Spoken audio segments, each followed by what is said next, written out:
Hey guys, Mike Courier here again for the Bridge City Fight Shop Technique of the Week. This week we got Tommy Leisman, head coach of Impact Sherwood, in here. Alright guys, so I just kind of wanted to go over this open guard range and nogi. It can be overwhelming. There's not a lot of attachments that seem like they're available. So what you want to do is you want to keep it simple and you want to kind of follow some guidelines. I love the over-under pass because what I can focus on is covering this leg. I like this side. Usually do one side on this one. But I'll cover this leg and then I'm going to look to go over my overhook on this side and use my bicep to block this leg from coming through. So if I come into this and this leg comes out, I'm going to be open for the triangle. So I do want to be focused on completely controlling this near side leg. On the underhook side, I'm going to come all the way around and I'm going to hook onto him. When I do no-gi, I like to hook like this. I call them meat hooks. So it's very similar to grabbing onto the gi. It has a very similar effect with friction. I'm going to use that type of hook on this hip on the right side. So cover the left side. I'm covering with my shoulder, my bicep, and then on this far side, I'm covering with my hand, just like this. Super important this leg doesn't come out. As I settle in, I want to make sure that my head is on this side. My left ear has to be on that side adjusting. If not, he'll push my head down and take my back or stand. It gets really annoying. So I'm going to cover. I'm going to put my ear, left ear, on his hip, and then I'm going to start driving him flat. So while keeping base, I need to make sure that that he's not able to sweep me. So I'm going to keep my base, keep balance. I'm going to pinch my knees. I'm going to raise my hips up just a little bit. See his knee right here? I need to beat that. So driving through, straightening that leg out. There's a little knee bar here, but we're going to go to the pass. So I'm going to walk in, getting very, very heavy with my shoulders, and I'm going to do a windshield wiper. Clear? And now I'm going to start walking into it. Walk in, walk in, walk in. Now from here, a lot of people like to go to the cross face. I like to come underneath and then clip in right on that trap. I got long arms so I can get away with that. If you don't, you can circle in a little bit toward it and then get to it. So from here, I'm gonna try to drive him up and take backside. I like this more than the cross face because now it's very difficult for him to recover guard. Usually they'll give up their back. So I'm gonna take this out. I don't like this here. Now that I've passed, I'm gonna go reverse horseshoe grip on the knee. Good no-gi technique. And I'm gonna drive my left shoulder right into his armpit.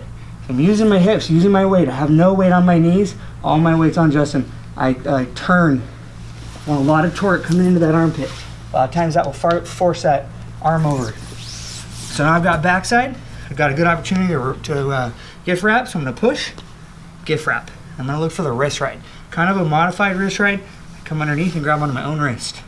Now from here I have a lot of control over Justin. Very difficult for him to turn in. And I can lift him. So I like to lift up, and I actually like playing off my feet. So a lot of jiu-jitsu players will pull kind of back in the lap. They'll kill those feet and come down. I like to stay on my feet. Helps me set my hooks in. So as I go back, I'm going to cheat to the left, and I'm going to look for body triangle. So when you get body triangle, if you have a hard time getting to the actual lock, squeeze your knee to your ankle. So I'm squeezing my knee to that ankle, and then I'm going to come over the top. It's nice and tight. And I'm going to clip back here. Pinching, takes his mind off his head. I'm going to pull this hand straight out. And then I'm going to push on his shoulder. Justin will never see this hand. If he does, he'll defend it.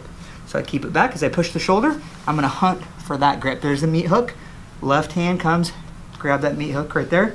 And then I'm going to push on the shoulder. As I continue to push on the shoulder, there's always pressure going this way. And I just slide down. Back of the hand goes underneath the EOP, this little knot back here. I can feel my pinky come around it, and this pinky clips in to the elbow pit. Head comes in tight, and I squeeze and pull my elbows in. It's very, very tight. I usually like to squeeze here as I finish the choke. Okay?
All right, guys, that was Tommy Leisman, Impact Sherwood head coach, my original head coach, and just an all-around great dude.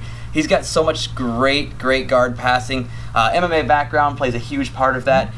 Keeping it simple, passing through very simple sequences. We can complicate them by adding tons of details and working our way up from there. Yeah, I like to really focus on the base, make sure that I'm not sweepable, and just kind of progress forward. If I'm moving into that over-under pass and I feel those knees elevate and I feel like I'm going to be tipped, I'll even come up to my feet and reset on top, especially from that MMA standpoint. Absolutely. We can do a lot to avoid that scramble, right? Just by going back and retrograding to where we're comfortable, right? And so people get so stuck in that passing and that forward that they're willing to get swept and lose everything and have to start from scratch.